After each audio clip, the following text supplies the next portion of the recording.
그 일이 벌어지던 밤, 나는 원래 잠들어 있어야 할 시간이 훨씬 지난 뒤에야 이상한 웃음소리를 들었다.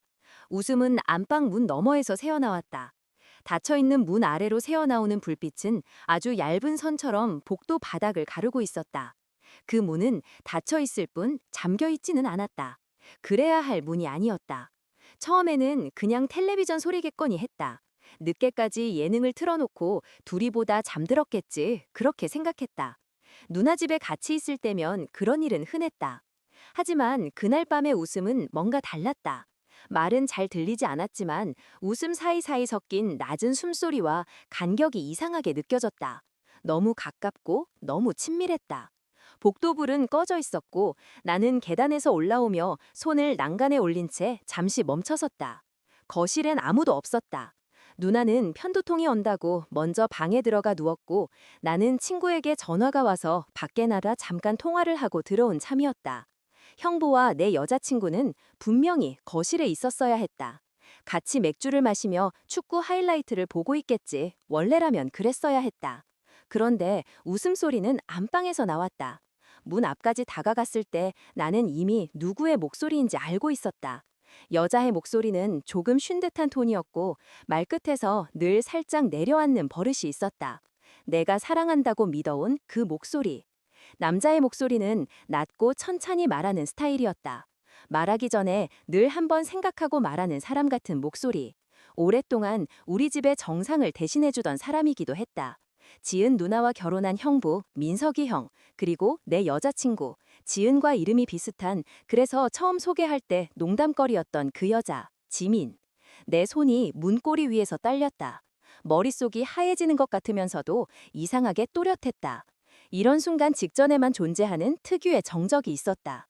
아직 모든 게 무너지기 전, 그런데 이미 돌이킬 수 없다는 걸 어렴풋이 감지하고 있는 그 짧은 틈. 나는 그 틈 위에 서 있었다. 문 안쪽에서 침대가 삐걱이는 소리가 났다. 아주 작았지만 지금 내 귀는 그 소리를 놓치지 않았다. 이어지는 것은 속삭임, 그리고 짧은 숨음. 나는 문에 귀를 가져다 대지도 못했다. 그럴 용기가 있으면 차라리 돌아섰을지도 모른다. 대신 나는 그냥 서서 내가 이미 알고 있는 사실을 끝내 인정하고 말았다. 이 안에는 둘이 있다. 나는 노크하지 않았다. 이름도 부르지 않았다. 대신 아주 천천히 조심스럽게 문고리를 돌렸다. 잠겨있기를 바랐을까 아니면 열려있기를 바랐을까 지금도 잘 모르겠다. 문고리는 너무 쉽게 돌아갔다. 문이 열리며 얇은 빗줄기가 복도로 흘러나왔다가 곧 내 얼굴을 훑듯이 스쳤다. 가장 먼저 보인 건 침대 끝에 걸쳐 있는 발이었다. 남자의 발. 그 바로 옆에 이불의 절반쯤 가려진 여자의 다리가 얽혀 있었다. 이불은 허리쯤까지만 덮고 있었고 그 위에 엉켜있는 실루엣은 굳이 상상력을 동원하지 않아도 어떤 상황인지 알려주고 있었다. 지민의 머리가 천천히 돌아왔다. 내 쪽으로. 눈이 마주쳤다. 그 한순간 모든 소리가 사라졌다. 그녀의 입술이 살짝 열렸지만 아무 말도 나오지 않았다. 민석희 형의 손은 여전히 그녀의 허리 위에 얹혀 있었다. 그 짧은 침묵 속에서 내 머릿속에는 지난 몇 년이 동시에 떠올랐다.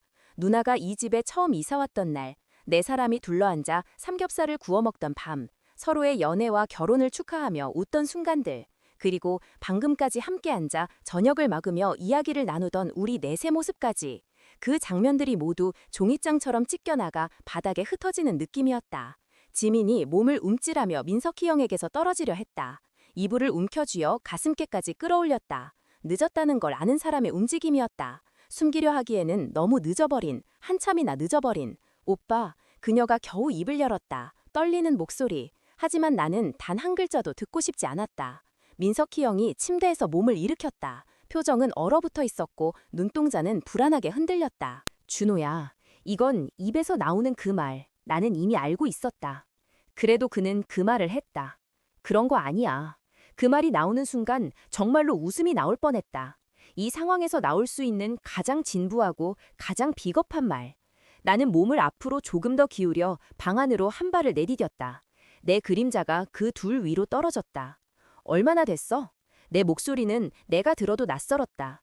감정이 빠진 것처럼 평평했다. 누군가 대신 말하고 있는 것 같았다. 지민이 입술을 떨며 말했다. 잠깐만, 내가 설명할게. 이건 그냥 실수였어. 사람은 대체로 실수라고 부르고 싶어 한다. 마음이 기울어진 채로 애매한 선을 넘는 걸 선택한 뒤 나중에야 실수였다고 이름 붙인다. 처음부터 끝까지 선택이었는데도. 얼마나 됐냐고? 이번에는 조금 더 또렷하게 말했다. 나는 지민이 아니라 민석이 형을 보았다. 그는 시선을 피했다. 그 행동 자체가 이미 답이었다. 그래도 나는 기다렸다. 숫자가 필요했다. 거짓말의 크기를 가늠할 수 있는 최소한의 척도가. 여름부터야. 그의 입에서 겨우 나온 말이었다. 여름. 나는 머릿속으로 그 계절을 다시 펼쳤다. 여름 내내 누나네 집에서 함께 고기를 구워 먹었던 일, 야구 경기 보고 단체로 야식 시켜 먹던 밤들, 지민이랑 나란히 앉아 있고 형부는 마주 앉아 있던 그 테이블들, 설거지를 같이 하겠다며 굳이 둘만 부엌에 들어갔던 순간들, 내가 불편함을 느꼈으면서도 스스로를 다독이며 지나쳤던 그 모든 장면들이 한꺼번에 떠올랐다. 내 입에서 생각지도 못한 말이 튀어나왔다. 누나는 알고 있어. 민석이 형의 표정이 잠시 무너졌다. 그 표정만으로도 답은 아니라고 알 수 있었다. 누나는 평소와 다름없이 웃고 밥을 하고 형을 챙기고 있었을 것이다. 가족 단체 채팅방에서 유머 섞인 메시지를 보내면서 자신의 남편이 자기 동생의 여자친구와 이런 짓을 하고 있다는 사실 따위는 상상도 못했겠지. 제발, 지민아, 그가 말했다. 이건 말 그대로 실수였어. 몇 번 안 됐고 그때마다 그만. 내가 말을 끊었다. 둘 다 입을 다물었다. 방 안 공기가 갑자기 더 진해진 것 같았다. 숨쉬기조차 힘들었다. 나는 한번 방 안을 둘러보았다. 누나가 한 장 한 장 골라서 붙여놓은 가족 사진들, 여행 다녀와서 사온 기념품들, 커튼에 걸려있는 작은 드림캐쳐, 침대 옆 탁자에 놓인 누나와 형부의 결혼 사진, 그 프레임 안에서 환하게 웃고 있는 두 사람 뒤에 그동안 이런 그림자가 드리워져 있었다는 걸 상상조차 하지 못했다는 사실이 견딜 수 없이 혐오스러웠다. 계속 얘기하면 더 추해질 거야. 나는 그렇게 말하고 그 방을 나왔다. 발걸음 하나하나가 복도 바닥으로 박히는 듯 무거웠다. 귀에서는 아직도 조금 전에 웃음소리가 맴돌았다. 그 웃음의 주인이 누군지 알고 난 뒤에는 더 이상 그 어떤 소리도 이전과 같을 수가 없었다. 거실을 지나 현관으로 걸어갈 때 내 손은 아직도 떨리고 있었다. 신발을 어떻게 신었는지 기억도 나지 않는다. 문고리를 잡고 현관문을 열었을 때 뒤에서 지민의 목소리가 다시 들렸다. 준호야, 제발 가지 마. 나 진짜 미안해. 그 말은 복도 안으로 흩어졌다. 나는 돌아보지 않았다. 문을 닫자 현관 밖의 공기가 달랐다. 겨울이 다가오는 늦가을 밤, 서울의 공기는 차갑고 건조했다. 나는 계단을 내려가면서도 이게 정말 내 인생인지 믿기지 않았다. 차에 타서 시동을 걸었을 때 손가락이 아직도 내 것이 아닌 것처럼 얼얼했다. 핸들을 쥔 채로 한참을 가만히 있었다.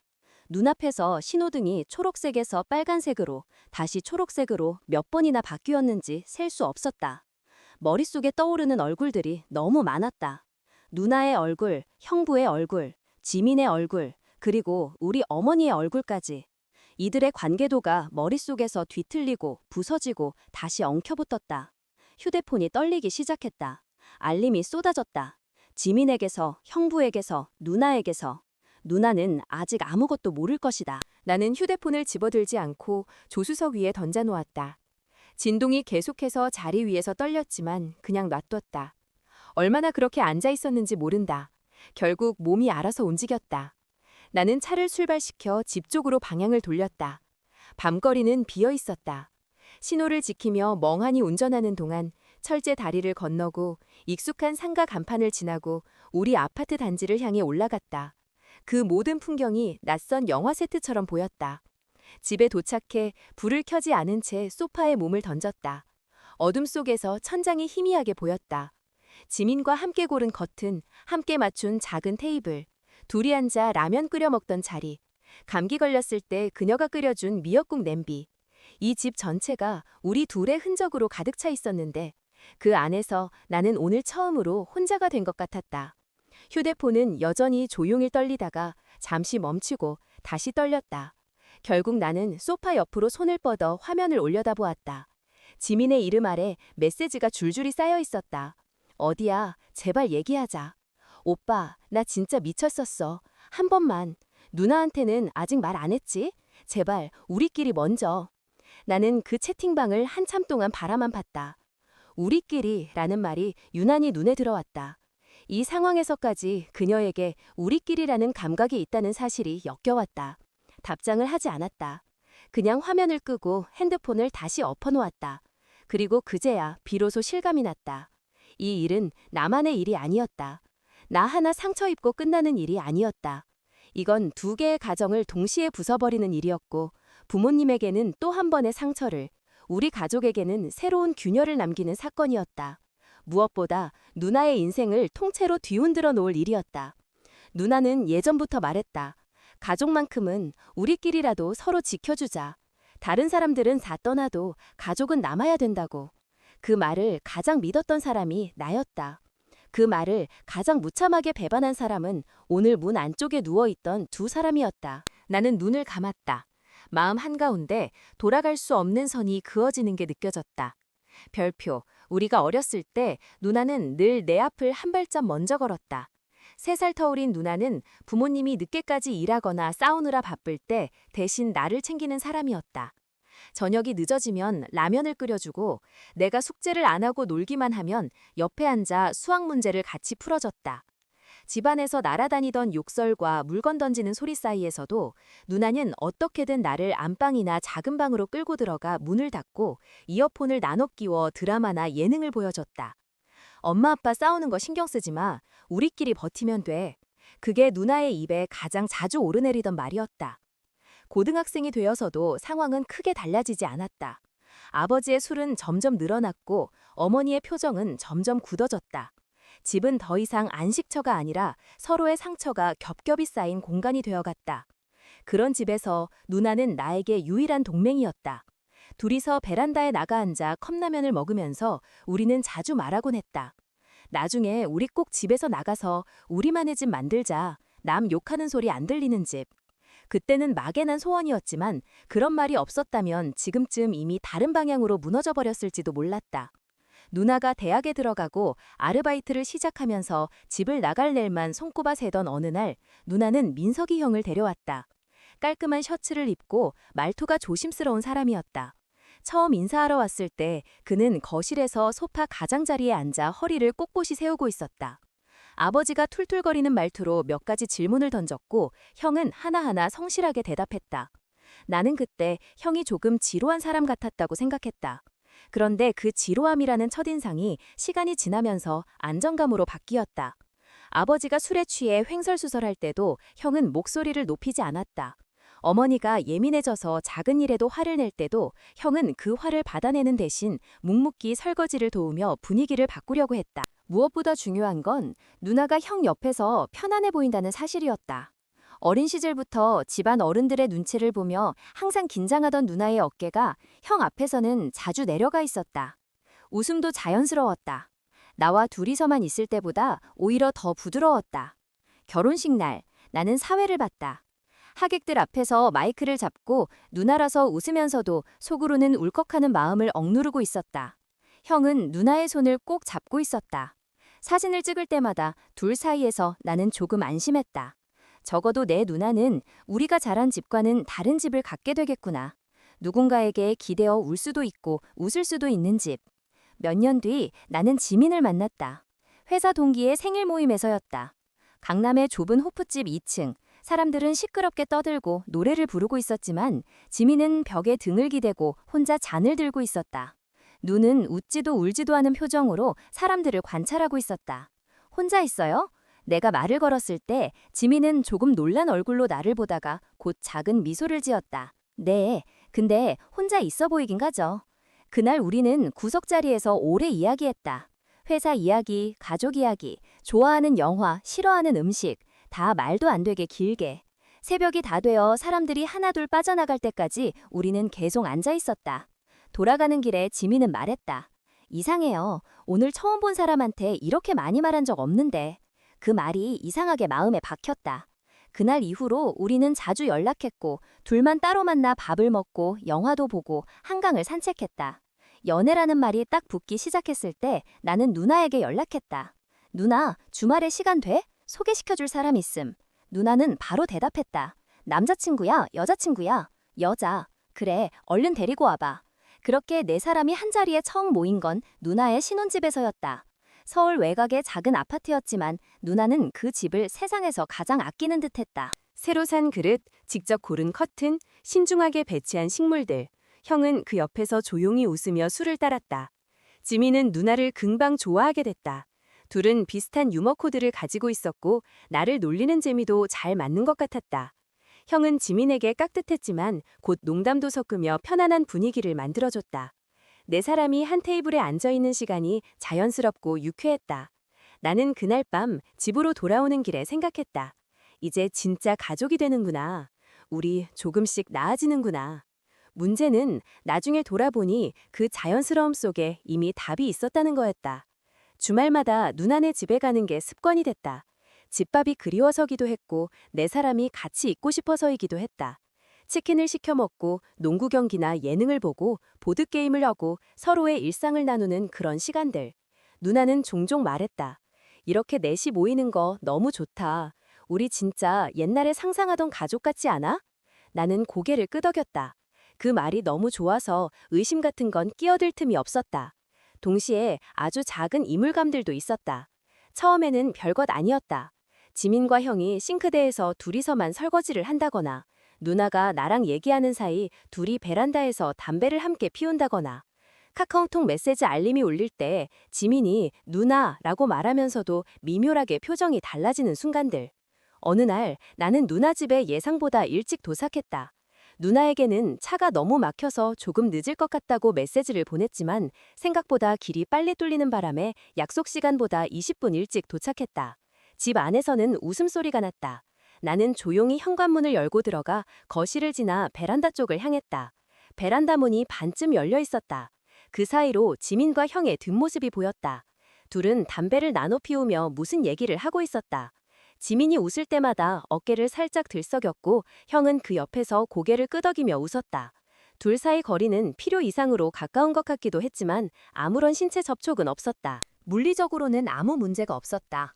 그럼에도 불구하고 나는 문턱에서 잠깐 멈춰섰다. 이 장면이 마음 한구석을 찌르듯이 불편했다. 그 불편함이 지나가기 전에 누나가 부엌에서 머리를 내밀며 말했다. 왔어? 빨리 와서 이거 좀 도와. 나는 그 장면을 머릿속 깊숙한 곳에 밀어넣고 부엌으로 향했다. 누나는 아무렇지도 않아 보였고 지민과 형도 잠시 후 자연스럽게 들어와 함께 상을 차렸다. 그날 밤도 아무 일 없다는 듯 우리는 네 명이 둘러앉아 밥을 먹고 술을 마셨다. 그런데 그날 이후로 나는 가끔 베란다 쪽을 의식하게 됐다. 사소한 정면들은 계속 쌓였다. 지민의 휴대폰에 뜨는 알림창에 형의 이름이 떴다가 내가 쳐다보는 순간 급하게 화면을 끄는 모습. 가족 단체방에서 누나가 아직 읽지 않은 얘기를 지민이 먼저 알고 있는 이야기. 형이 한참 동안 휴대폰으로 메시지를 보내던 밤. 옆에서 지민의 휴대폰이 동시에 울리던 순간. 그때의 나는 그 모든 것을 내가 예민해서 보고 있는 것이라고 믿었다. 우리 부모가 서로를 의심하고 끝없이 싸우던 모습을 보며 자란 탓에 나도 상대를 의심하는 습관이 생겼다고. 그래서 오히려 더 조심해야 한다고 스스로에게 말했다. 내가 이 둘을 그렇게 보는 건 너무하다. 누나랑 형은 나를 가족으로 받아들였는데 내가 쓸데없는 상상으로 상처를 만드는 거면 그게 더 큰 죄야. 그리고 그렇게 나는 눈을 감았다. 아주 오랫동안. 그 결과가 안방문을 열었을 때의 그 장면이었다. 별표. 그날 이후 시간은 이상하게 흘렀다.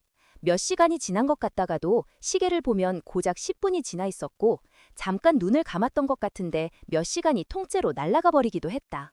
나는 밤새 소파에 앉아 있다가 해가 떠오르는 걸 보면서 비로소 누나에게서 온 부재중 전화와 메시지를 확인했다. 어디야? 어제 왜 갑자기 나갔어? 민석이 얼굴 보니까 뭔가 안 좋은 일 있었던 것 같던데 전화 좀 받으면 안 돼? 누나는 아무것도 모르는 상태였다. 그 집안에서 단 한 사람만 진실을 모른 채 살아가고 있었다. 나는 그게 더 잔인하게 느껴졌다. 아침이 훤히 밝은 뒤에야 나는 겨우 전화를 걸었다. 목소리가 너무 쉬어 있어서 누나는 바로 눈치를 챘다. 무슨 일 있었지? 나는 대답 대신 어디냐고 물었다. 누나는 집이라고 했다. 형은 출근했다고 아무렇지도 않게 이야기했다. 그 말 한마디가 비수처럼 박혔다. 그는 평소처럼 양복을 입고 나가 평소처럼 지하철을 타고 평소처럼 회사로 향했을 것이다. 어젯밤의 그 장면을 그대로 두고 누나, 지금 집에 갈게. 내 말에 누나는 잠시 침묵했다. 알았어. 오면 얘기하자. 차를 몰고 누나 집으로 가는 길, 나는 100번은 그 안방문을 다시 열어본 것 같았다. 누나가 그 침대에 누워 잠들어 있는 모습 대신 지민과 민석이 형의 모습을 떠올렸다. 그 침대 위에서 나눴을 대화를 상상하려고 하면 숨이 막혔다. 집 앞에 도착해 비밀번호를 누르고 들어갔을 때 누나는 거실 소파에 앉아 있었다. 화장기 없는 얼굴, 눈밑이 조금 부어 있었다. 밤새 잠을 잘 못 잔 얼굴이었다. 나를 보자마자 누나는 일어나 내 쪽으로 다가왔다. 무슨 일이야? 얼굴이 왜 그래? 나는 대답하지 못했다. 입술이 굳어 있었다. 누나는 내 표정을 보고 점점 눈빛이 흔들렸다. 진짜 무슨 일 있었지? 그때 현관문이 다시 열렸다. 우리는 동시에 문 쪽을 돌아봤다. 출근했다던 민석이 형이 퇴근이라 하기엔 너무 이른 시간에 집으로 들어왔다. 넥타이는 풀려 있었고 눈은 빨갰다. 그는 우리를 보더니 잠시 멈칫했다. 다 모였네. 목소리가 쉬어 있었다. 누나는 그를 향해 한 걸음 내디뎠다. 출근했다며? 가다가 다시 돌아왔어. 왜? 그 질문은 사실 다른 의미를 품고 있었다. 왜 돌아왔느냐가 아니라 왜 이런 일이 벌어졌냐는 질문. 형은 대답하지 못했다. 대신 내 쪽을 빠르게 훑어보았다. 우리 둘 사이에는 이미 공유된 진실이 있었다. 누나는 그 시선을 놓치지 않았다. 그녀의 눈이 점점 커졌다. 내 얼굴과 형의 얼굴을 번갈아 보다가 내 손이 떨리고 있다는 사실까지 눈여겨본 것 같았다. 너희 나한테 말하는 거 있어? 그 말이 나오자 방 안 공기가 완전히 바뀌었다. 이 정도의 감각을 놓칠 수 있는 사람은 없었다. 나는 숨을 한번 깊게 들이마셨다.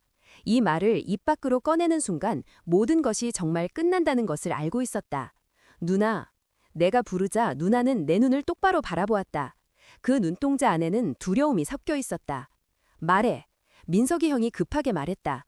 잠깐만, 지은아, 나중에 얘기하자. 지금 말해. 누나의 목소리는 떨렸지만 단단했다. 나는 더 이상 버티지 못했다.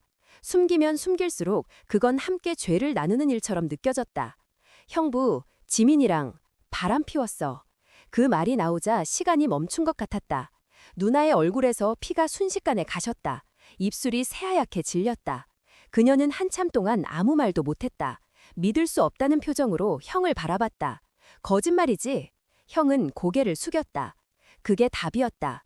누나의 무릎이 꺾였다. 소파 뒤로 몸을 떨어뜨리듯 앉았다. 손이 허공을 하우적거리다가 결국 자기 입을 틀어막았다. 울음이 폭발하기 직전의 모습이었다. 누구랑? 다시 말해봐. 누구랑? 누나는 거의 속삭이듯 말했다. 지민이. 내가 다시 말했다. 이름을 입에 올리는 것만으로도 목이 타들어갔다. 누나는 두 손으로 얼굴을 감싸쥐고 울음을 터뜨렸다. 집안에 울음소리가 울렸다. 나는 옆에서 어떻게 해야 할지 몰랐다. 등을 두드려야 할지 그냥 옆에 앉아 있어야 할지 아무것도 도움이 되지 않을 것 같았다. 민석이 형이 다가오며 손을 내밀었다. 지은아, 미안해. 나 진짜 가까이 오지 마. 누나의 눈이 번개처럼 번뜩였다. 방금 전까지 무너져 내리던 사람이 맞나 싶을 정도로 그 눈빛은 날카로웠다. 얼마나 됐어? 이 질문은 어젯밤과 똑같았다. 하지만 이번에는 형이 바로 대답하지 못했다. 그는 입술을 깨물며 벽시계를 한번 흘끗 보고 바닥을 내려다보았다. 몇 달? 몇 달이 몇 달인데. 여름부터. 누나는 헛웃음을 터뜨렸다. 웃음이라기보다는 공기가 한꺼번에 새어나오는 소리에 가까웠다. 여름부터면 우리 넷이 같이 바다 갔던 그때도 그랬겠네. 다 같이 사진 찍을 때 너네 둘은 이미 그렇겠네. 형은 고개를 끄덕이지도 젓지도 못했다. 그저 서 있었다. 그게 더 답답하고 비열해 보였다. 누나는 눈물에 닦으려다 말고 손을 내려뜨렸다. 너네 둘은 나랑 준우를 뭐로 본 거야? 바보로 봤어? 가족이라고 생각이라도 했어? 아니면 그냥 배경이었어? 죄책감 덜어줄 장식 같은 거? 그녀의 말 하나하나가 날카롭고 정확했다. 나는 형을 한 번도 그렇게 작게 본 적이 없었다. 평소에 묵직하다고 느꼈던 사람이 지금은 그저 구겨진 종이장처럼 보였다. 누나는 더 이상 형을 보지 않았다. 대신 나를 향해 돌아섰다. 너는 언제 알았어? 어젯밤에. 바로 말 안 했지. 그 말에 나는 숨이 턱 막혔다. 누나의 목소리에는 비난과 동시에 이해하지 못하겠다는 감정이 섞여 있었다. 미안해. 나 어떻게 말해야 할지 몰랐어. 누나가 깨지는 거 보는 게. 깨진 건 어젯밤이 아니라 몇 달 전부터야. 누나가 조용히 말했다. 그 말은 사실이었다. 내 침묵이 그 사실을 바꾸지는 못했다. 잠시 후 누나는 솜을 고르고 형을 향해 손가락으로 문을 가리켰다. 나가. 지은아, 제발 한 번만 나가라고 했어. 누나의 목소리는 낮았지만 더 이상 흔들리지 않았다. 형은 한 발짝 다가오려다 멈췄다. 나를 한번 쳐다보았다. 내가 그를 위해 해줄 수 있는 말 같은 건 아무것도 없었다. 결국 그는 고개를 떨군 채 현관으로 향했다. 신발을 신고 문을 열기 직전 마지막으로 등을 돌려 누나를 봤다. 누나는 고개를 들지조차 않았다. 문이 닫히는 소리가 결혼식 때 축가보다 훨씬 더 크게 들렸다. 집안에는 누나의 흐느끼는 소리만 남았다. 나는 그 옆에 앉았다. 여느 때처럼 등을 다독여주는 것밖에 할 수 있는 일이 없었다. 한참을 그렇게 있다가 누나가 겨우 말을 꺼냈다. 나 진짜 잘 살고 있다고 생각했거든. 힘들어도 그래도 안 싸우려고 노력했고 서로 믿는다고 믿었는데.